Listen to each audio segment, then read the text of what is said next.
Hello, it's Davey Mooney, coming to you from University of North Texas, where I run the jazz guitar program. I'm a Benedetto artist, Sunnyside Records, y'all. Got the latest way back, and actually got a new one coming out in January, so I'll talk more about that in upcoming videos. Got my Mel Babe books, Personalizing Jazz Vocabulary, and Into the Labyrinth, working on another one of those as well on jazz phrasing. I'm actually on sabbatical, or faculty development leave, as we call it here, working on that book. So I haven't been in this office for a couple weeks. It's good to be back, somewhat. Sabbatical's great, y'all.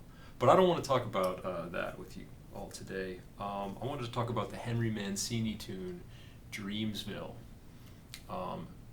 Gosh, such a beautiful, sensual. I was reading about it online, and someone said like one of the most sensual jazz ballads. And yeah, there's something about it. You know, it's got this real kind of lush feeling in the harmony. And I was thinking about it the other day. Russell Malone passed a couple days ago. It's August 29th, I believe, today, and it's actually the 19th anniversary of Hurricane Katrina as well. But I believe Bill Milkowski posted a video of Russell Malone playing Dreamsville at a Pat Martino tribute. And, Pat Martino passed a couple years ago, and he has a really beautiful version of this on the album We'll Be Together Again, the duo album with Gil Goldstein. It's one of my favorite, might be my favorite Pat Martino record, just Fender Rhodes and guitar. And I believe Mancini wrote this for his TV show, or the TV show Peter Gunn, that he did the music for. Never actually seen any episodes of that, a little bit before my time. I don't think it was even on reruns, really, or I must have missed it, like on Nick at Night or something when I was coming up in the 80s and 90s. But, beautiful ballad. I believe it was just kind of like background music or sort of incidental music in the show. And like I said, there's some vocal versions too. They added lyrics at some point in there. Wes Montgomery's got it on. I had an album called Guitar on the Go. I kind of feel like that was a compilation album. The kind of early 60s Wes version. Again, you've got Martino, which I love so much, his version. And then also, I remember the 2004 Brad Mehldau album, Anything Goes. He does a version of it. And of course, the song's pretty much in C. Most people do it in C, and I found, I think, kind of a early Mancini arrangement. It's like a big band. I mean, a very early version. I'm not sure what you would call the original version of this tune, but it was in C, just an instrumental version. Martino's in C, Wes is in C, Mehldau is in B. It's like when he played All the Things You Are in 7 in A instead of A flat. But it's just some gorgeous versions of the song. And just shout out to Russell Malone, rest in peace. Great guitarist, great person.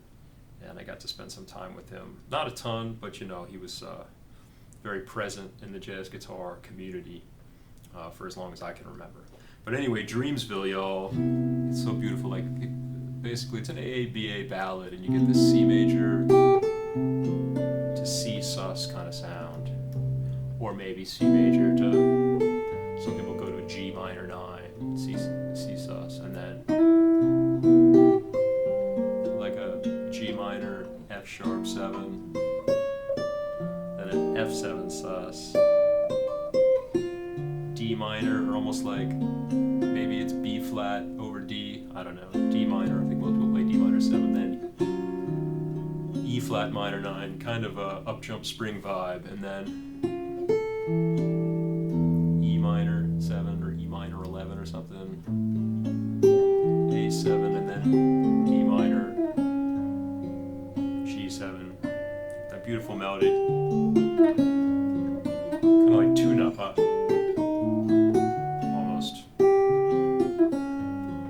That's a reference, but I love that melody. Beautiful. Then the A section again.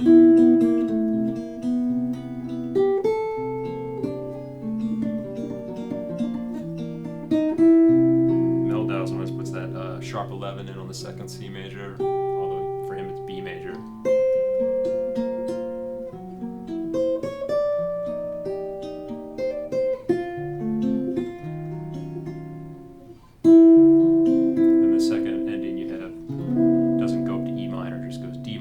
flat minor, then back to D minor, kind of D flat 7, C major.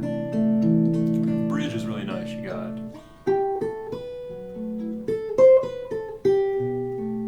F sharp minor 7 flat 5 B7, E minor, and the Mancini and some other, I believe Mehldau does this.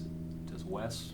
I don't think Martino does, but E minor major 7, a little moving line from the major 7, flat 7 down to the third of A7, and then this is kind of a cool progression, F sharp minor. Most people just hang on F sharp minor here, and then the melody hits a D natural. Some people play B minor there, and then F7 or C minor F7. So it's really interesting, those first few bars of the bridge. You have 2 5 to E minor, F sharp minor 7 flat 5 B7, E minor A7, and then F sharp minor for a whole measure, and like F7 for a whole measure. So it kind of breaks up the harmonic rhythm. And then this sequence of minor 7 flat 5s, A flat minor 7 flat 5 to D flat 7, F sharp minor 7 flat 5, B7. A really cool melody too, like oops. What am I doing? Sorry, y'all. I'm the wrong key, sorry. I don't play this chord very often. Only in Billy Strayhorn tunes always have that A flat minor 7 flat 5 and my tune Checkup. But even though I've been playing it a lot lately, that chord somehow just throws me every now and then. Just don't play it that often. That melodic thing down to the sharp 11 or the flat 5 of all the dominant chords is kind of cool. Then to the flat 9 of the B7.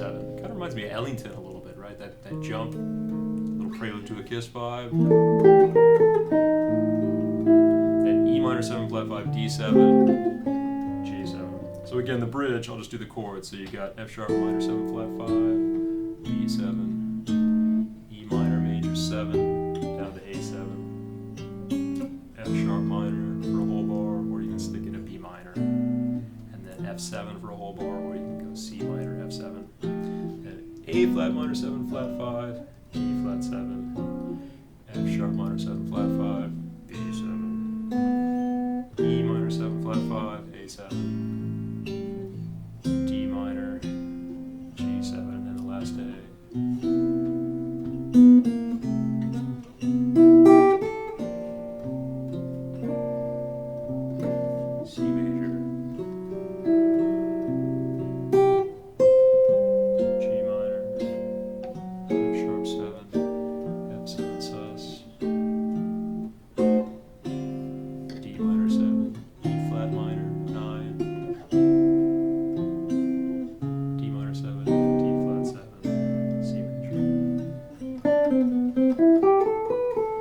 Nice having that little modal mixture of like, you know, C Ionian to C Mixolydian, and a 2/5 to F7 or F7 sus, and from that D minor to E flat minor, I like to do my. I haven't talked about negative guide tones in a long time, y'all. But you know, looking for the notes that stay the same between D minor and E flat minor, like C and F, for example. Those might be the only two.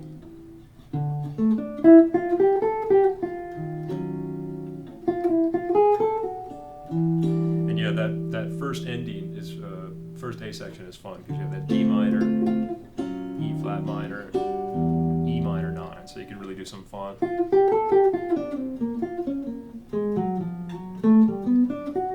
From, you know, E flat minor to E minor, you also have F sharp as a common tone, so or G flat.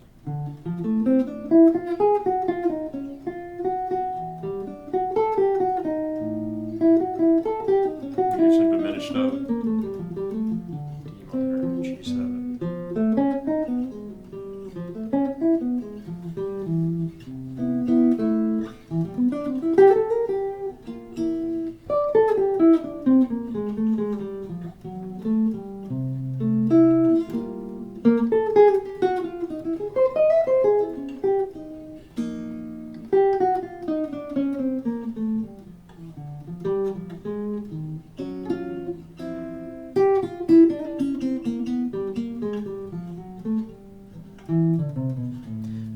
minor 7 flat 5 fest on the bridge, and that's a really good. I remember I used to find that really challenging when I was first starting out. Those minor 7 flat 5, 2/5, minor 2/5 cycles, like the Woody and You, and the last 8 of Stella by Starlight.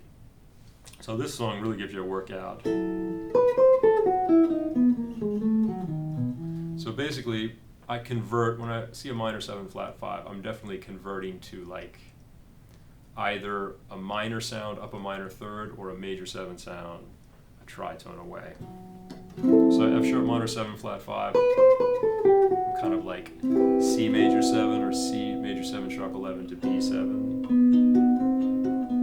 Then you got E minor, A7, and F sharp minor. You could make it be a F sharp Dorian. Just, I mean, a Dorian sound is so strong in the jazz realm, even though the melody has a D natural in it. I mean, if you want to be a real stickler, if you want to go all Barry Harris, all the things you are, last A section on it, you could say it has to have a D in it, but I don't think that F sharp minor has to have a D. It can have a D sharp, or you can just avoid the issue and play more pentatonic or 6-note scales, you know. Oh, I added the note. So you have some options there. Then F7, I mean, that F7 could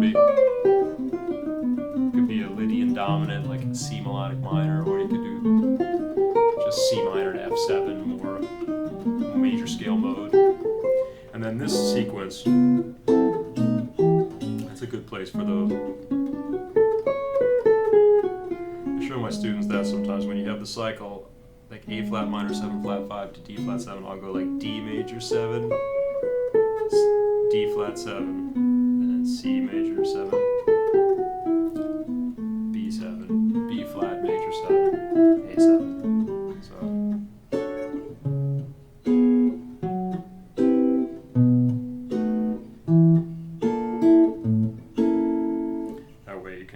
Visualize it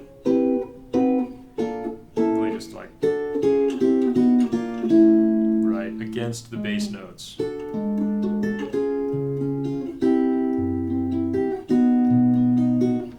I find that easier than thinking of the minor 7 flat 5 from the root. I don't really think of chords from the root anyway, but then you have the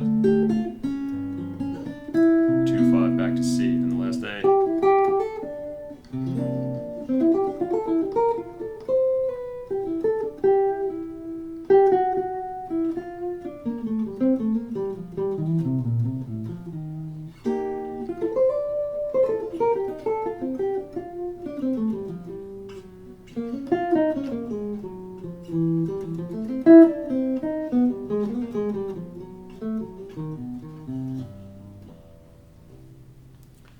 Dreamsville, y'all. Beautiful tune.